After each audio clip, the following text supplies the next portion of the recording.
Hello everyone. हमने start किया हुआ था कल्चर मीडिया। तो कल्चर मीडिया के अंदर हमने उसका क्लासिफिकेशन देख लिया है और सिंपल मीडिया एंड अनरिच्ड मीडिया हमने देख लिया है। ठीक है, अब हम देखेंगे एनरिचमेंट ब्रोथ। तो अनरिचमेंट ब्रोथ क्या है? अनरिचमेंट ब्रोथ कोई भी लिक्विड मीडिया है, उसके अंदर कोई इनहिबिटरी एजेंट आपने ऐड किया हुआ है तो उसे हम कहेंगे एनरिचमेंट ब्रोथ।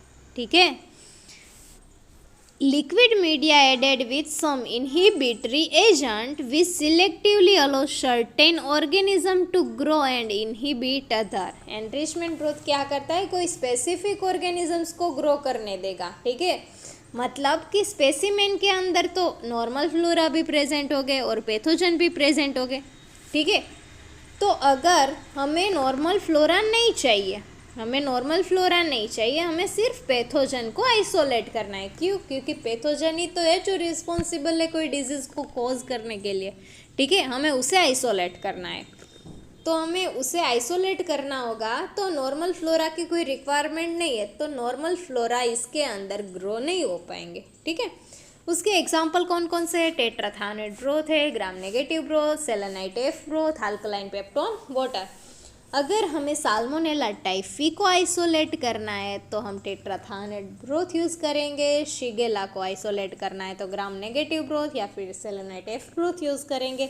अगर हमें विब्रियो कोलेरी को आइसोलेट करना है तो हम अल्कलाइन पेप्टोन वाटर यूज़ करेंगे। ठीक है, फिर बाद में आ जाएगा हमारा सिलेक्टिव मीडिया। देखो भाई, यहाँ selective media and enrichment broth में डिफरेंस वैसे कुछ नहीं है, कुछ खास नहीं है। ठीक है, क्योंकि यहाँ भी इनहिबिटरी सब्सटेंस ही हम यूज़ कर रहे हैं और यहाँ भी इनहिबिटरी सब्सटेंस ही यूज़ कर रहे हैं। लेकिन याद रखो भाई, एनरिचमेंट ब्रोथ है। क्या है? ब्रोथ है। ब्रोथ है मतलब ये क्या है? लिक्विड मीडिया है।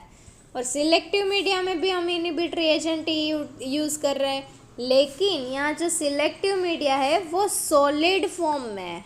ठीक है, वो सॉलिड मीडिया है और ये है वो लिक्विड मीडिया है। ठीक है, सो सिलेक्टिव मीडिया के अंदर कौन कौन से मीडिया आएंगे, कौन कौन से एग्जाम्पल है इसके अंदर?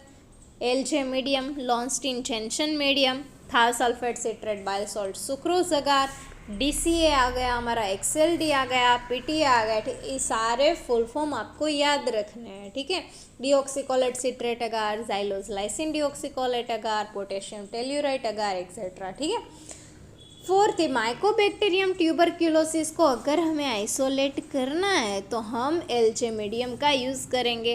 अगर था सल्फेट सिट्रेट बायोसॉल्ट सुक्रोज अगर हम यूज़ कर रहे हैं किसके लिए? अगर विब्रियो स्पीसीज ऑर्गेनिजम्स को हमें आइसोलेट करना है तो टीसीबीएस यूज़ करेंगे। साल्मोनेला शिगेला को आइसोलेट करने के लिए हम एक्सएलडी एंड डीसीए यूज़ करेंगे और पीटीए यूज़ करेंगे हम कोराइनबैक्टीरियम डिफ्थेरी के लिए। ठीक है, बाद में आएगा हमारा ट्रांसपोर्ट मीडिया। ठीक है, हम ट्रांसपोर्ट मीडिया जनरली क्यों यूज़ कर रहे हैं? जब भी कोई स्पेसिमेन आया हुआ है, ठीक है, अगर आप उसका कोई डिटेक्शन देर लगने वाली है, कुछ थोड़ा टाइम लगने वाला है, या तो फिर आपकी लेबोरेटरी जहाँ से आपने स्पेसिमेन कलेक्ट किया हुआ है उनसे आपको ट्रांसपोर्ट करना है कोई और जगह पर, तो तब तक ऑर्गेनिज्म को वायबल होना ज़रूरी है। ठीक है, अगर वहाँ तक पहुँचे और ऑर्गेनिज्म आपने देखा, आपने मतलब कोई भी टेस्ट किया और आपको उसमें कोई डिटेक्ट ही नहीं हो रहा है ऑर्गेनिज्म, क्यों? क्योंकि ऑर्गेनिजम्स उसमें जो भी स्पेसिमेन है उसमें से किल हो गए। ठीक है, तो ये तो नहीं, हमें पता नहीं चलेगा अभी कि क्या है उसके पीछे रीज़न। ठीक है, तो हमें वायबल ऑर्गेनिज्म चाहिए कि जो भी ऑर्गेनिजम्स का कंटेंट प्रेजेंट है हमें उसको भाई मल्टीप्लाई नहीं करना है, हमें जो भी ऑर्गेनिज्म प्रेजेंट है वो वायबल फॉर्म में चाहिए, लिविंग फॉर्म में चाहिए। ठीक है, इसलिए हम यूज़ करेंगे ट्रांसपोर्ट मीडिया। तो ट्रांसपोर्ट मीडिया कौन कौन से है हम देख लीजिए। अमेज़न स्टोर्ट्स मीडियम है, वेंकटरामन रामाकृष्णन मीडियम है, ऑटोक्लेव सी वाटर आप यूज़ कर सकते हैं, कैरी ब्लर मीडियम यूज़ कर सकते हैं, आप बफर ग्लिसरॉल सलाइन यूज़ कर सकते हैं और कैरी ब्लर मीडियम यूज़ कर सकते हैं। ठीक है, ये हो गया हमारा ट्रांसपोर्ट मीडिया। फिर आएगा हमारा डिफरेंशियल मीडिया।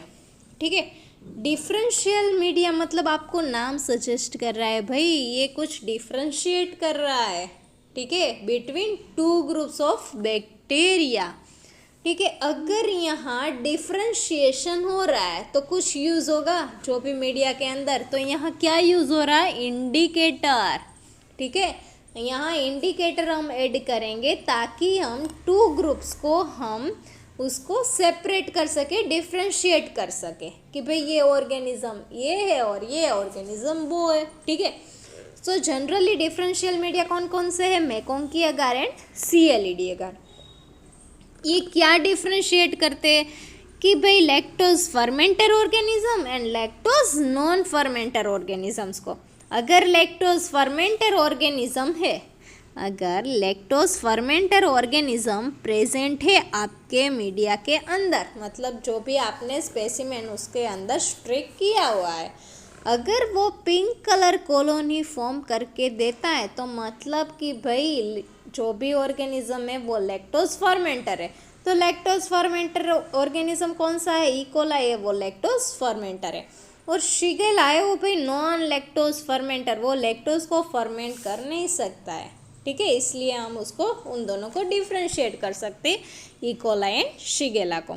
जनरली कंपोजिशन क्या प्रेजेंट होता है, पेप्टोन है प्रेजेंट है, लैक्टोज है, अगार है, neutral red and taurocholate. Neutral red है वही इंडिकेटर है।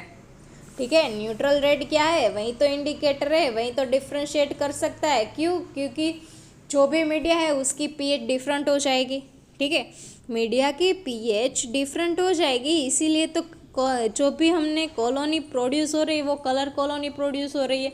इसीलिए हम डिफ्रेंशिएट कर सकते हैं कि भाई ये लैक्टोज फर्मेंटर है और ये लैक्टोज नॉन फर्मेंटर ऑर्गेनिज्म है। ठीक है, उसी तरह से CLED अगर हमारा आ गया, सिस्टीन लैक्टोज इलेक्ट्रोलाइट डेफिशिएंट अगर।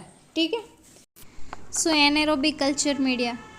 तो एनारोबिक कल्चर मीडिया से पहले हमें पता होना चाहिए कि भाई एनारोबिक ऑर्गेनिज्म क्या है एंड एरोबिक ऑर्गेनिज्म क्या है। तो एनारोबिक ऑर्गेनिज्म हम उसे कहेंगे कि ऑक्सीजन अगर प्रेजेंट है उसके एनवायरनमेंट में या इनके सराउंड में, ठीक है, तो वो ग्रो नहीं करेंगे। क्यों, क्योंकि एनारोबिक ऑर्गेनिज्म ने ऑक्सीजन के साथ मतलब दुश्मनी है। अगर ऑक्सीजन भाई शादी में आ रहा है तो भाई वो एनारोबिक बोल रहा है कि भाई मैं नहीं आऊँगा, अगर ये ऑक्सीजन आएगा शादी में तो मैं नहीं आने वाला, या तो फिर ऑक्सीजन आएगा या तो फिर मैं आऊँगा। ठीक है, ये मुझे चाहिए ही नहीं। और यहाँ एरोबिक ऑर्गेनिज्म का अलग है। ठीक है, वो क्या है कि अगर ऑक्सीजन प्रेजेंस है सराउंड में, ठीक है, तब भी वो ग्रो कर पाएंगे, उसको हम कहेंगे एरोबिक ऑर्गेनिज्म। और एनारोबिक ऑर्गेनिज्म हम उसे कहेंगे जो ऑक्सीजन की एब्सेंस में ग्रो होगा। ठीक है, तो यहाँ क्या लिखा हुआ है कि भाई हम एनारोबिक कल्चर मीडिया में क्या ऐड करेंगे, रिड्यूसिंग सब्सटेंस ऐड कर देंगे। ठीक है, रिड्यूसिंग सब्सटेंस हम ऐड करेंगे इसलिए क्या होगा कि वो ऑक्सीजन को टेकअप कर लेगा और जो भी रेडॉक्स पोटेंशियल है उसको लोअर कर देगा। ठीक है, फॉर एग्जांपल यहाँ क्या है, क्लोस्ट्रीडियम। क्लोस्ट्रीडियम को ग्रो होने के लिए भाई उसने ऑक्सीजन के साथ दुश्मनी रखी हुई है। ठीक है, वो बोल रहा है कि भाई ऑक्सीजन आ रहा है शादी में तो मैं नहीं जाने वाला। ठीक है, तो यहाँ पर कौन कौन से मीडिया यूज़ होते हैं। सो फर्स्ट है Robertson cooked meat broth, thioglycolate broth, anaerobic blood agar, BHIS agar, brain heart infusion, neomycin blood agar, phenyl ethyl agar and egg yolk agar. ये सारे एनारोबिक कल्चर मीडिया है। ठीक है, और नेक्स्ट है हमारा SDA, सेब्रोस डेक्स्ट्रोस अगार, जो किसके लिए यूज़ होता है, for the isolation of fungi. ठीक है, अगर फंजाई का हमें आइसोलेशन करना है, फंजाई को ग्रो करवाना है, तब हम यूज़ करेंगे SDA अगार। ठीक है, तो SDA अगार को ग्रो करने के लिए कितनी pH की रिक्वायरमेंट होती है, 5.6, और उसका कंपोजिशन क्या है, पेप्टोन है, डेक्स्ट्रोज है, अगार अगार है, पाउडर है। ठीक है, तो ये हो गया हमारा SDA। ठीक है, यहाँ हमारा कल्चर मीडिया हो गया कंप्लीट। Thanks for watching.